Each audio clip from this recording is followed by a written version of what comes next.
I didn't see this coming. I wasn't looking for this, but the way that God knew what I needed.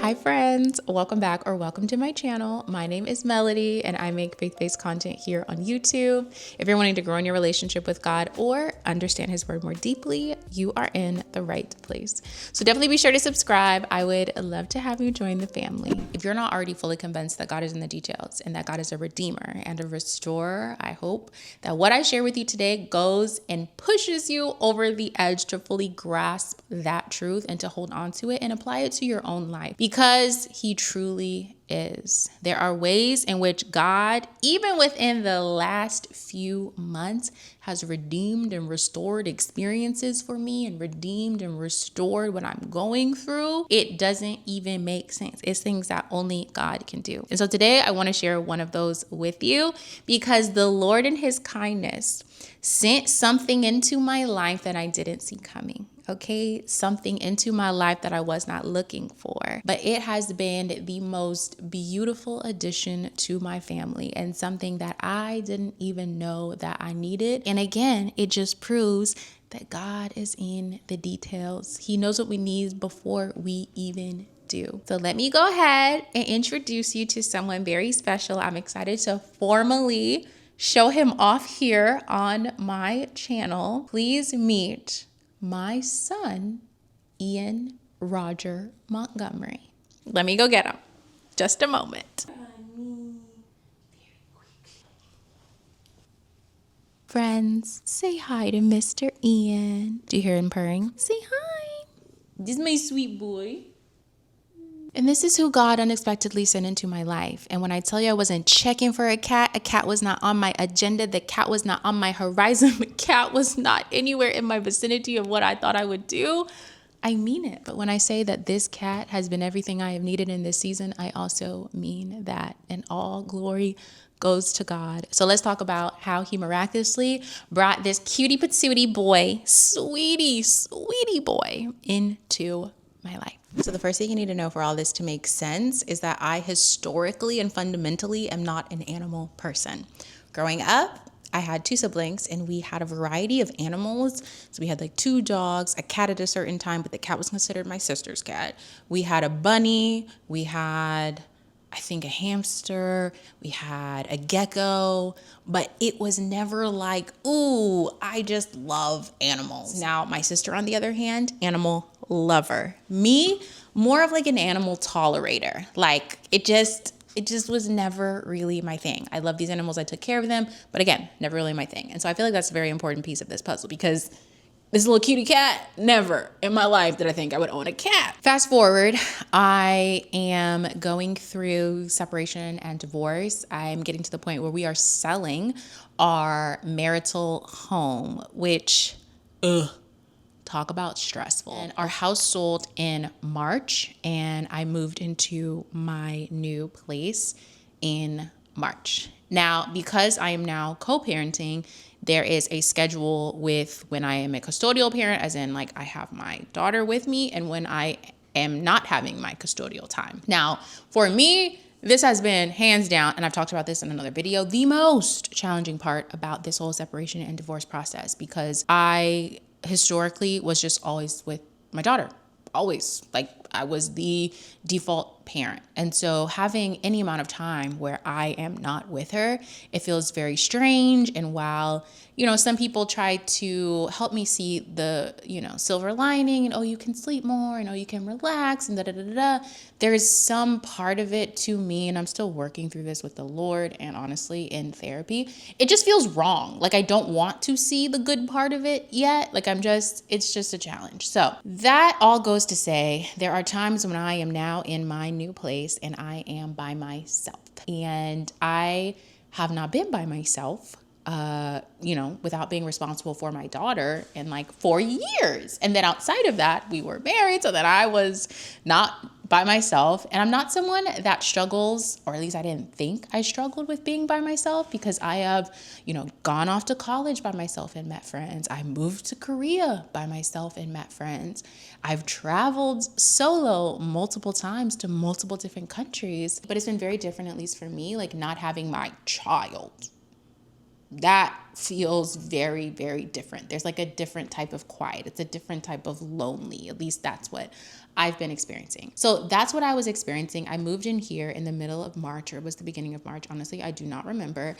And pretty quickly after that, my sister started mentioning to me that her best friend at work had a cat. Now, like I mentioned, my sister is an animal person. Like, the people in college that have animals and that kind of responsibility, that wasn't me.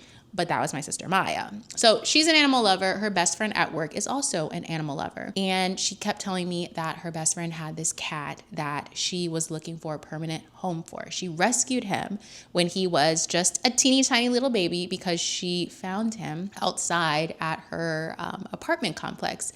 And he was all alone, had been abandoned by his mom, and a teeny tiny little kitten, and she nursed him and she'd been taking care of him. And at this point he was 7 months old, but she herself, this best friend, never considered herself a cat person. She loves dogs, and she has an older dog, and the dog and the cat, completely different energy levels. Older dog, kitten, like she was really looking for a more permanent home, and she thought that she was going to find this permanent home way sooner. And the fact that she still had him at 7 months was like blowing her mind. She's like, wait, I really didn't think I was going to have him this long. And so my sister Maya keeps mentioning to me this cat. And again, I'm like, a cat? Like, I would probably get a cat before I got a dog, because cats are more self-sufficient, but just in general, me owning a cat, like it was just, I never saw that for myself. But then I ended up going to my sister's job, and my sister's best friend happened to bring in her cat to work with her that day.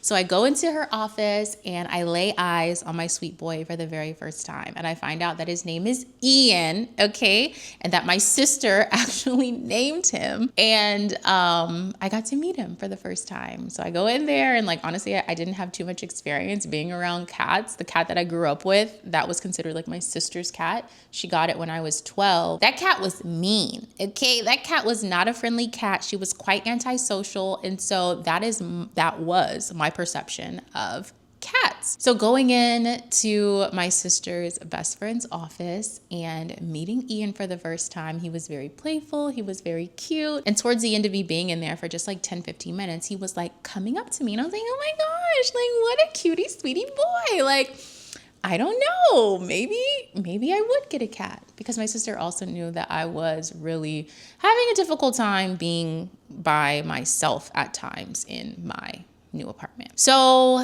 that was maybe a Wednesday or Thursday or something like that. And so I decide that I am going to spend a week with Ian and kind of just see how it goes. So I talked to my sister's best friend. I'll just go ahead and say her name. Her name is Steph. And I'm like, okay, Steph, I think before I commit to taking Ian, let me go ahead and just see what a week with him is like. I've never been around a kitten like that. I've never been solely responsible for a kitten, a cat. She's given me the breakdown. She gives me everything I need. She gives me the automatic feeder, the water bowl, his litter box, a scooper. Like, I'm learning all of the things. And I spend my first week with Mr. Ian Roger Montgomery. And guys, he's been with me ever since. He has been so sweet.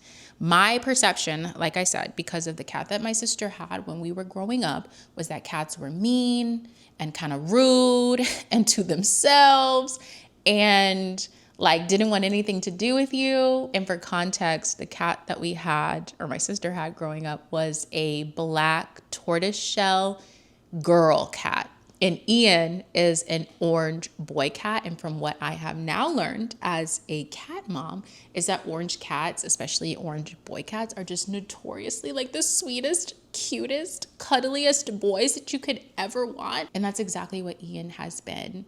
I would say starting that first night, he comes into my bed, he snuggles with me, and I am quite literally never alone. If I go and take a shower, he is sitting and waiting for me right there on the bath mat If I am in the bathroom getting ready, he is sitting there looking at me getting ready. If I am filming here, he is, where is he? Right there on the couch. He quite literally refuses to let me be alone. And I know that that is only the Lord, because I spent 4.5 years feeling exceptionally lonely.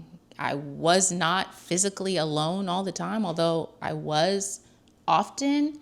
But even when I wasn't alone, I felt very alone, if that makes sense. And he sent this cat into my life when I needed it the most to almost redeem all the loneliness that I have experienced. It, to me, is a daily reminder that God is in the details, because then it also makes me think about, what if he had never been abandoned by his mom? What if Ian had never been found by Steph at her apartment complex? And this is the other part that gets me. Not only is Ian very, very sweet and just obsessed with being around me, he also has so many dog characteristics. So like, I can call him, Ian, where are you? Or Ian, let's go to bed. And he will literally respond and come to me like a dog. Like, to my friends and family, I call him a little cat dog. And I just think it's so beautiful, because I believe he gets this tendency of kind of being like a dog from the fact that he grew up with an older dog. And so he might think in his heart, he got, maybe he's a little dog, but it just is so perfect for what I need in this season. And on top of that, my daughter is obsessed with him, okay? And he is so endlessly patient with her. I wish you could see how many times that she picks him up. She is, and I mean capital O obsessed with him. And at a certain point, I would probably be like, girl, if I was Ian, and like bop her one good time. But he is so patient and just kind of lays there and lets him pet her and lets him pick her up. And of course, I'm teaching her how to be gentle with him and all of the things. But he has just been the most beautiful, didn't see coming addition to my family. And the fact that God had been working this for months, he will be 1 in September. So my sister's best friend found him almost a year ago. She had been taking care of him for 7 months, thinking that she would not have them for that long. He got to grow up around her older dog, so he kind of has some dog characteristics and dog demeanor. And ultimately, he comes into my life when I'm, 1, receptive to having a cat, and 2, he is the most perfect addition. Now, before we wrap it up, I actually want to leave you with something. I think it's important, as we are navigating just whatever it is that we're walking through, that we hold on to the promises of God. Like, what I'm talking about today is just simply a promise that can be found in scripture that I'm holding on to and showing you evidence of in my life. But whether I'm sharing this evidence of this specific characteristic of the Lord and promise from him, it is still a promise nonetheless. And it's important that we remind ourselves of God's promises. And so I put together a worksheet, and it's completely free. All you have to do is sign up through this link in the description box so we can email it directly over to you. And it's just a list of God's promises that can be pulled from scripture. So it's going to be the promise and where it can be found in scripture. I think it's so important that we not only know God's promises, but we write them on our heart, because he didn't give them to us for nothing. Like, they are there in scripture for us to hold on to. And we need to do that because it changes how we walk through things. It doesn't necessarily change what we're going through, but it changes how we navigate through it. So definitely be sure to grab that freebie. Again, it'll be a link in the description box to get that worksheet. Okay, friends, that is going to be it for me. I hope you enjoyed today's video. If you did, please be sure to give it a thumbs up. And now, of course, it is your turn. So in the comments down below, let us know, when you think of the Lord, what is one promise from him that you hold on to? Whether that's a personal promise or one that can be found in scripture.